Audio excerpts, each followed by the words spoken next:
माझं नाव स्नेहा. माझं आणि माझ्या नवऱ्याचा प्रेमविवाह झाला होता. लग्नाला 4 वर्ष झाली होती. तो माझ्यावरती अगदी जीवापाड प्रेम करायचा. पण गेल्या 6 महिन्यापासून तो बदलला होता. रोज संध्याकाळी 7 वाजता तो एकच वाक्य बोलायचा, ऑफिसमध्ये जरा जास्त काम आहे, मला यायला उशीर होईल. आणि रात्री 11-12 वाजता तो घरी यायचा. सुरुवातीला मी त्याच्यावरती पूर्णपणे विश्वास ठेवला. पण एक दिवस त्याच्या शर्टावर मला औषधांचा वास आला. दुसऱ्या दिवशी त्याच्या खिशात एका सरकारी रुग्णालयाची पावती सापडली. मी विचारलं. तो फक्त एवढंच म्हणाला, ऑफिसचं काम होतं. माझ्या मनात संशय निर्माण झाला. एके दिवशी मी ठरवलं, आज काहीही झालं तरी त्याचा पाठलाग करायचाच. तो ऑफिसला गेल्याचं सांगून बाहेर पडला. मी देखील त्याच्या मागे निघाले. पण तो ऑफिसमध्ये गेला नाही.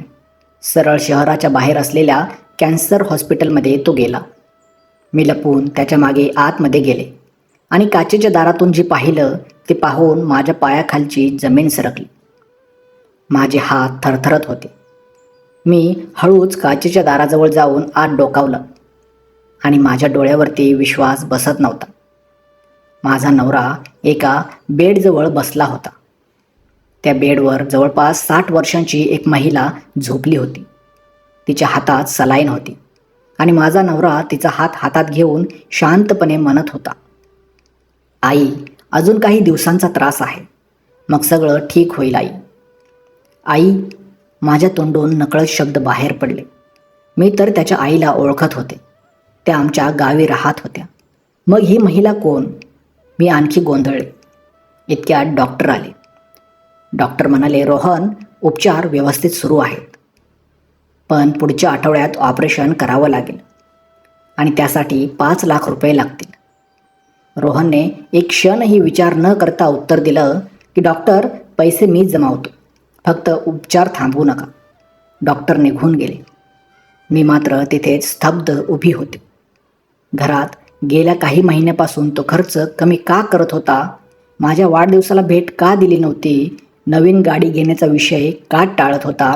याची उत्तरं मला आता मिळू लागली होती. पण मनात एक मोठा प्रश्न अजूनही होता. ही महिला नेमकी कोण आहे? मी नर्सजवळ गेले. स्वतःची ओळख सांगितली. नर्स काही क्षण शांत राहिली.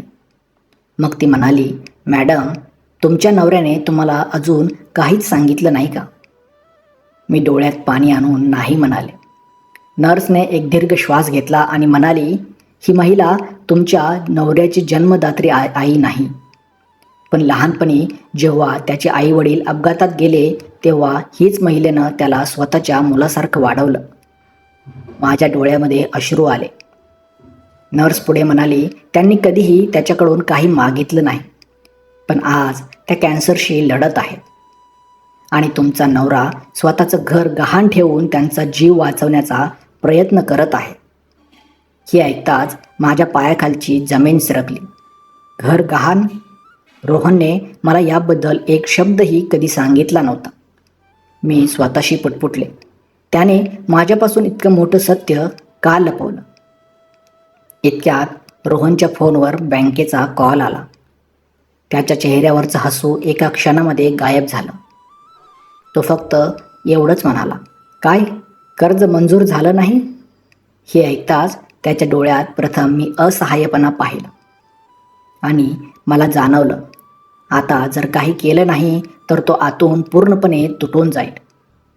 रोहनच्या डोळ्यातलं दुःख मी पहिल्यांदाच पाहत होते. तो रुग्णालयाच्या कॉरिडॉरमध्ये एकटाच बसला होता, दोन्ही हातांनी डोकं धरून. मी दूर उभी राहून त्याला पाहत होते. माझेही डोळे भरून आले. त्या दिवशी मी त्याच्यासमोर गेले नाही. तो मला पाहू नये म्हणून मी शांतपणे घरी परत आले. रात्रभर मला झोप लागली नाही. माझ्या मनामध्ये एकच विचार चालू होता, ज्याने माझ्यापासून हे दुःख लपवलं त्याला आता एकट्याने लढू द्यायचं नाही. दुसऱ्या दिवशी सकाळी रोहन नेहमीप्रमाणे म्हणाला, आज ऑफिसमध्ये खूप काम आहे. मी हसत म्हणाले, हो, काळजी घ्या. तो घराबाहेर पडताच मी कपाट उघडलं. लग्नात आईने दिलेले माझे सगळे दागिने बाहेर काढले. क्षणभर हात थांबले. त्या दागिन्यांशी माझ्या अनेक आठवणी जोडल्या होत्या. पण लगेच मनाने उत्तर दिलं, दागिने पुन्हा मिळतील, पण माणूस पुन्हा मिळत नाही. मी ते दागिने विकले, पण तरी देखील पैसे कमी पडत होते.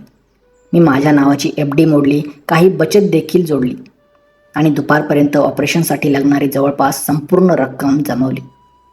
मी थेट रुग्णालयामध्ये गेले. डॉक्टरांच्या केबिनमध्ये जाऊन पैसे भरले. डॉक्टर आश्चर्याने म्हणाले, मॅडम, रोहन सरांना सांगू का? मी डोळ्यातलं पाणी लपवत म्हणाले, नाही डॉक्टर, त्यांना वाटू द्या की देवाने मदत केली. डॉक्टरांनी मान हलवली. मी बाहेर पडणार इतक्यात माझ्या कानावर 2 नर्सचं बोलणं पडलं.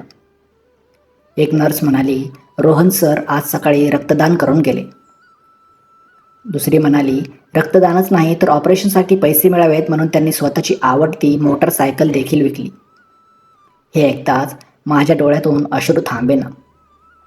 ज्या मोटरसायकलसाठी त्यांनी कित्येक वर्ष, तीही त्यांनी कोणाचाही विचार न करता विकली होती. मी मनोमन ठरवलं, आज संध्याकाळी त्याला सगळं सत्य सांगणार. पण नशिबाला काही वेगळंच मंजूर होतं. संध्याकाळी अचानक डॉक्टरांचा फोन आला. त्यांचा आवाज खूप गंभीर होता. मॅडम, रुग्णाची तब्येत अचानक बिघडली आहे. ऑपरेशन आजच करावं लागेल. आणि रोहन सर कुठे आहेत? त्यांच्याशी तातडीने संपर्क होत नाही. माझ्या हातातून मोबाईल खाली पडला, कारण त्याच वेळी TV वर एक ब्रेकिंग न्यूज सुरू झाली. शहरात मोठा अपघात, अनेक जण जखमी आणि स्क्रीनवर मला रोहनची मोटरसायकल दिसली. TV वर रोहनची मोटरसायकल पाहताच माझ्या पायाखालची जमीन सरकली. मी थरथरत्या हाताने त्याचा नंबर लावला, पण फोन बंद होता. मी रडत रडत रुग्णालयातून बाहेर पडले आणि अपघाताच्या ठिकाणी पोहोचले. लोकांची खूप गर्दी होती. एका पोलिसाला मी फोटो दाखवून विचारलं, हे माझा नवरा आहे, ते कुठे आहेत? पोलीस शांतपणे म्हणाले, घाबरू नका, अपघात त्यांच्या मोटरसायकलचा झाला आहे, पण ते जखमी नाहीत. मी सुटकेचा निश्वास सोडला. तेवढ्यात मागून ओळखीचा आवाज आला, स्नेहा. मी मागे वळून पाहिलं. रोहन माझ्यासमोर उभा होता. मी धावत जाऊन त्याला मिठी मारली आणि रडत म्हणाले, तुम्ही ठीक आहात ना? तो आश्चर्याने म्हणाला, तू इथे कशी? मी काहीच बोलले नाही, फक्त त्याचा हात घट्ट धरून रुग्णालयात घेऊन गेले. डॉक्टरांनी आम्हा दोघांना त्यांच्या केबिनमध्ये बोलावलं. ते हसत म्हणाले, रोहनजी, ऑपरेशनसाठी लागणारी जी संपूर्ण रक्कम आहे ती आता भरली गेली आहे. रोहन आश्चर्याने माझ्याकडे पाहू लागला आणि त्याने डॉक्टरांना विचारलं, कोणी भरली? मी शांतपणे माझी पावती त्याच्या हातामध्ये ठेवली. त्याच्या डोळ्यामध्ये पाणी आलं. तो हळू आवाजात म्हणाला, स्नेहा, तू तुझे दागिने विकलेस? मी हसत म्हणाले, आणि तुम्ही तुमची मोटरसायकल विकलीत. आपण दोघांनाही एकमेकांना वाचवण्यासाठी नाही, आपल्यातला माणूस बनणाऱ्या नात्यासाठी हे केलं. रोहनला शब्द सुचत नव्हते. त्याने माझे हात हातामध्ये घेतले आणि म्हणाला, मी तुला सांगितलं नाही, कारण मला तुझ्या डोळ्यात चिंता पाहायची नव्हती. मी हसून उत्तर दिलं, आणि मी तुला सांगितलं नाही कारण मला तुझ्या खांद्यावरचं ओझं वाढवायचं नव्हतं. त्या दिवशी आम्ही दोघंही एकमेकांसमोर खूप रडलो, पण ती अश्रू दुःखाची नव्हती, तर ती होती प्रेमाची. दुसऱ्या दिवशी ऑपरेशन यशस्वी झालं. त्या आई समान महिलेने शुद्धीवर येताच आमचे दोघांचे हात हातामध्ये घेतले. त्या म्हणाल्या, आज मला माझा मुलगा आणि सून नाही तर 2 देवदूत मिळाले आहेत. काही महिन्यांनी त्या पूर्णपणे बऱ्या झाल्या, आमच्या घरी आल्या आणि पहिल्यांदाच म्हणाल्या, आजपासून मला आई म्हणायचं. त्या एका शब्दाने आमचं छोटंसं कुटुंब पूर्ण झालं.